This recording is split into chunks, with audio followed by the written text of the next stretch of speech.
কয়েকদিন যাবত কি ভীষণ গরম পড়েছে, চুলার কাছে তো যাওয়াই যায় না। কিছুক্ষণ দাঁড়ালেই মনে হয় ঘেমে গোসল করে ফেললাম। যতই ভাবছি সূর্যের তাপ বাড়ার আগে সকাল সকাল রান্নাবান্নাগুলো সব শেষ করে ফেলবো, কিন্তু সেটা আর পেরে উঠছি না। আসসালামু আলাইকুম, কেমন আছেন সবাই? আশা করছি যে যেখান থেকে আমার ভিডিওটা দেখছেন সবাইকে আল্লাহ পাক ভালো রেখেছেন। আমরাও গরমে আছি আর কি, মোটামুটি একরকম। সবাই তো বলছে বাহিরে তো বের হও না, গরমটা কেমন বাহিরে সেটা টের পাচ্ছ না। হ্যাঁ, এটা ঠিক যে বাহিরে বের হচ্ছি না, গরমটা টের পাচ্ছি না যে বাহিরে কেমন গরম, কিন্তু চুলার কাছে যে এসে দাঁড়িয়ে রান্না করছি এতে কিন্তু খুব বেশি ঠান্ডা আমাদের লাগছে না। যার যা জায়গা থেকে শেষে কিন্তু ঠিকই ফিল করতে পারছে কেমন গরম পড়েছে। যাই হোক, গরম সবারই ফিল হচ্ছে, আলাদা করে বলে বোঝানোর কোনো দরকার নেই। রান্না বান্না তো করতে হবে, না হলে খাবো কি? গরমটা সহ্য করা যাবে, কিন্তু পেটের ক্ষুধা তো আর সহ্য করা যাবে না। আজকে খাসির মাংস দিয়ে বুটের ডাল রান্না করছি। হাতটা দেখে নিশ্চয়ই বুঝতে পারছেন আমি রান্না করছি না, নীলার হাজবেন্ড রান্না করছে, মানে আমার বোনের হাজবেন্ড আর কি। ও এই টাইপের আইটেমগুলো বেশ ভালো রান্না করতে পারে। শুধু এই টাইপের আইটেম বলতে না, ও সব রান্নাই মোটামুটি ভালোই রান্না করে। আজকে সুন্দর একদম কম মশলা দিয়ে একটু পাতলা করে রান্না করেছিল।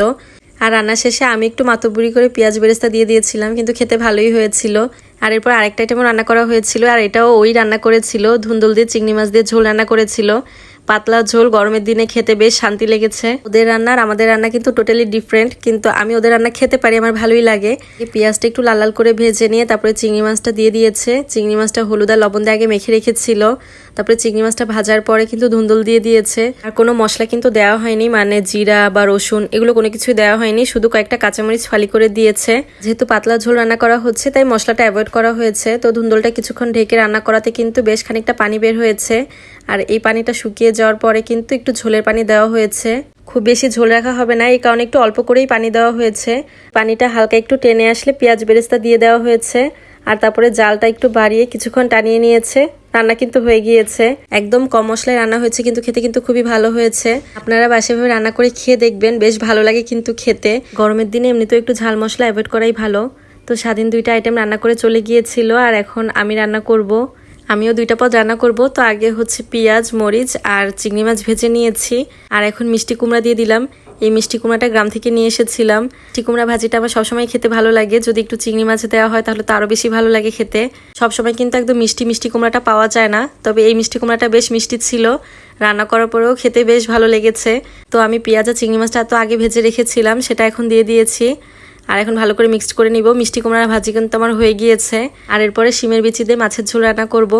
আসলে খুব ইচ্ছা থাকে যে সকাল সকাল রান্নাগুলো শেষ করে ফেলবো, কিন্তু আমরা যেটা ভাবি সবসময় সেটা করে উঠতে পারি না। ছোট বাচ্চা আছে, ওদের দেখা যায় যে খাওয়ানো লাগে, গোসল করানো লাগে, ওদের সবকিছু ঠিকঠাক করে তারপরে হচ্ছে চুলার কাছে আসতে হয়। এই কারণে দেখা যায় যে নিজের সুবিধা মতো সময় রান্নাগুলো করে উঠতে পারি না। তো আমি কিন্তু পেঁয়াজ, একটু জিরা আর কয়েকটা শুকনো মরিচ ভেজে উঠিয়ে রেখেছি, ওটা বেটে লাস্টে দিয়ে দিব। আর মশলাটা ভালো করে আগে কষিয়ে নিয়েছি। এরপর মাছটা দিয়ে ভালো করে এখন কিছু সময় কষিয়ে নিব। একটু পানি দিয়েছিলাম মাছটা কষানোর জন্য। তো ঢেকে কিছু সময় মাছটা কষিয়ে নিয়েছি, আর এখন তেলের উপর চলে এসেছে। আর এখন শিমের বিচিগুলো দিয়ে দিব। আমি শিমের বিচিগুলো আগে থেকেই সিদ্ধ করে রেখেছিলাম, যাতে রান্নার সময় সময়টা একটু কম লাগে, ঝামেলা কম হয়। শিমের বিচি দিয়ে মাছ রান্না কিন্তু আমার খুব পছন্দের একটা খাবার। আমি আগে কখনো রান্না করে খাইনি, সবসময় দেখা গিয়েছে আম্মু রান্না করে খাইয়েছে অথবা খালামণি, তবে আজকে এবার আমি নিজেই ট্রাই করেছি। তো ঝোলে পানি দিয়ে দিয়েছিলাম, পানিটা অনেকটা শুকিয়ে এসেছে। এবার আগে থেকে যে জিরা আর পেঁয়াজ আর শুকনো মরিচ ভেজে রেখেছিলাম সেটা দিয়ে দিয়েছি। রান্না কিন্তু আমার শেষ। সবগুলো রান্নাই আলহামদুলিল্লাহ ভালো হয়েছিল। ভিডিওটা আর বাড়াবো না, এখানেই শেষ করে দিচ্ছি। সবাই ভালো থাকবেন, আল্লাহ হাফেজ।